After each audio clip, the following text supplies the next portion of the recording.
दोस्तों आज डिफेंस के क्षेत्र से दो इतनी शानदार खबर निकलकर हमारे सामने आई है जिसे सुनकर आपको भारत पर बेहद ही गर्व होगा। जहां पर पहली खबर भारत के सबसे बड़े ड्रोन प्रोजेक्ट से जुड़ी हुई है, वहीं पर हमारी दूसरी खबर में भारत ने बड़ा कारनामा करते हुए विश्व के 193 देशों को पछाड़ते हुए तीसरा स्थान हासिल किया है, जो की एक बहुत बड़ी उपलब्धि है। दोनों ही खबर काफी अच्छी है, इसीलिए वीडियो को अंत तक जरूर देखें। साथ ही मेरी आपसे एक छोटी सी रिक्वेस्ट है कि अगर आप चैनल पर पहली बार आए हैं तो चैनल को सब्सक्राइब अवश्य कर ले। हम डेली आपके लिए डिफेंस और वर्ल्ड अफेयर से जुड़ी ऐसी 3 से 4 वीडियो लेकर आते हैं, तो हमें मोटिवेट करने के लिए इतना तो आप कर ही सकते हैं। तो चलिए शुरू करते हैं इस वीडियो को। दोस्तों ड्रोन के क्षेत्र में भारत का सबसे शक्तिशाली हथियार शायद कैट्स वॉरियर या फिर कैट्स हेल ही होने वाला है, जो कि अभी तक भारत के द्वारा ड्रोन के क्षेत्र में चलाए गए सबसे एडवांस प्रोजेक्ट में से एक है। और अब इनसे जुड़ी हुई एक और काफी बड़ी जानकारी निकलकर हमारे सामने आ चुकी है। दरअसल दोस्तों कैट्स वॉरियर और कैट्स हेल का एक नया और ज्यादा अच्छा डिजाइन अब हमारे सामने निकल कर आया है, जो कि पिछले डिजाइन की तुलना में ज्यादा एडवांस और अपग्रेडेड है, जिसमें काफी बदलाव किए गए हैं ताकि इस ड्रोन को और ज्यादा सफल और सक्षम बनाया जा सके।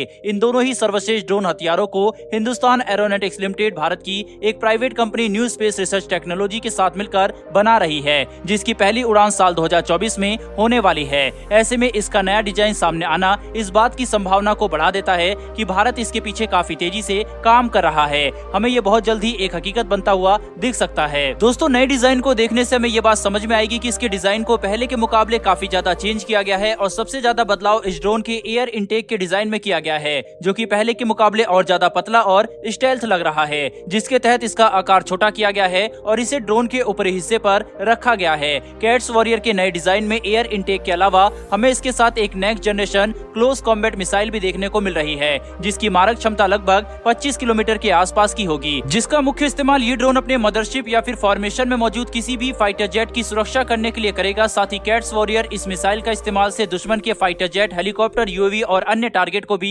निशाना बना सकता है। वहीं पर एक और काफी अहम जानकारी ये सामने निकल कर आ रही है कि कैट्स वॉरियर के अंदर स्वदेशी रूप से हिंदुस्तान एरोनॉटिक्स लिमिटेड के द्वारा विकसित किया हुआ HAL PTAE-7 इंजन लगाया जाएगा, जो कि ट्विन इंजन कॉन्फ़िगरेशन में होगा। साथ ही इसके अंदर ऑप्टिमम परफॉर्मेंस के लिए केवरॉन एग्जॉस्ट का इस्तेमाल किया जाएगा। वहीं पर कैट्स हेल का नया डिजाइन भी हमारे सामने आया है, जो कि इस ड्रोन की क्षमता और शक्ति को दर्शाता है। यह एक high speed high altitude combat aerial vehicle होने वाला है, जो कि कॉम्बैट क्षमता के साथ साथ वाइड एरियल सर्विलेंस की कैपेबिलिटी के साथ भी आएगा। सबसे अच्छी बात यह होने वाली है कि ये ड्रोन न कि केवल धरती पर बल्कि समुद्र के ऊपर भी सर्विलेंस करने में सक्षम होगा, यानी कि इसका इस्तेमाल भारतीय सेना के अलावा भारतीय नौसेना भी कर सकेगी। दोस्तों कैट्स हेल के अंदर भी स्वदेशी रूप से हिंदुस्तान एरोनॉटिक्स लिमिटेड के द्वारा विकसित किया हुआ HTFE-25 इंजन लगाया जाएगा और इसे सिंगल इंजन कॉन्फ़िगरेशन में इस्तेमाल किया जाएगा। हालांकि अभी भी इनके डिजाइन में बदलाव होने की संभावना है। कैट्स यानी कि combat air teeming system Bharat के द्वारा ड्रोन के क्षेत्र में विकसित किया जाने वाला सबसे एडवांस और सक्षम ड्रोन प्रोजेक्ट है,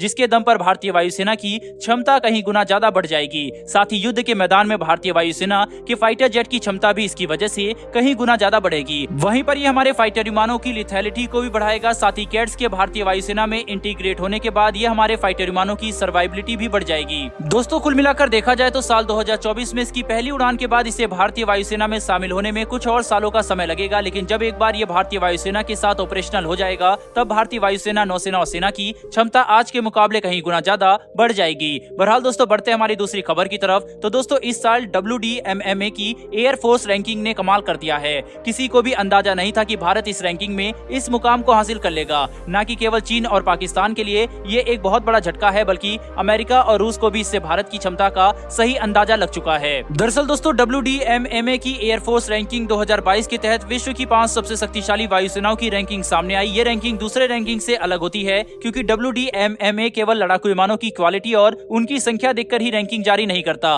बल्कि ये सेना से जुड़े कई और अलग अलग तरह के फैक्टर को एक साथ जोड़कर एक बेहद ही डिटेल्ड रैंकिंग देता है, जो कि काफी ज्यादा विश्व स्तरीय होती है और इससे किसी भी देश की वायुसेना की असली क्षमता का पता लगता है। WDMMA एयर फोर्स रैंकिंग 2022 के तहत भारतीय वायुसेना चीन की वायुसेना से कहीं ज्यादा शक्तिशाली है और चीनी वायुसेना को पछाड़ते हुए भारत ने इस रैंकिंग में विश्व की तीसरी सबसे शक्तिशाली वायुसेना होने का खिताब अपने नाम हासिल कर लिया है। इस रैंकिंग के तहत विश्व की सबसे शक्तिशाली वायुसेना अमेरिकी वायुसेना है, जिसे 5091 पॉइंट 242.9 TVR मिले हैं। वहीं पर विश्व की दूसरी सबसे शक्तिशाली वायुसेना होने का खिताब रूसी वायुसेना को जाता है, जिसके पास 3829 पॉइंट्स है और 114.2 TVR मौजूद है। जबकि भारतीय वायुसेना को तीसरा स्थान हासिल हुआ है, जिसके तहत भारतीय वायुसेना को 1645 पॉइंट्स और 69.4 TVR मिले हैं। वहीं पर चीनी वायुसेना को 2040 पॉइंट्स और 63.8 TVR मिले मिले हैं। यहाँ पर पॉइंट्स इस बात को दर्शाता है कि किस देश की वायुसेना के पास कितनी संख्या में फाइटर जेट मौजूद है, और टीवीआर ये दर्शाता है कि वह वायुसेना कितनी शक्तिशाली है। वहीं पर टीवीआर जितनी ज्यादा होगी मतलब वह वायुसेना उतनी ही ज्यादा शक्तिशाली है, जिससे यह बात साबित होती है कि भले ही चीनी वायुसेना के पास भारतीय वायुसेना के मुकाबले में ज्यादा फाइटर विमान संख्या में मौजूद हो, लेकिन फिर भी भारतीय वायुसेना के पास लड़ाकू विमानों की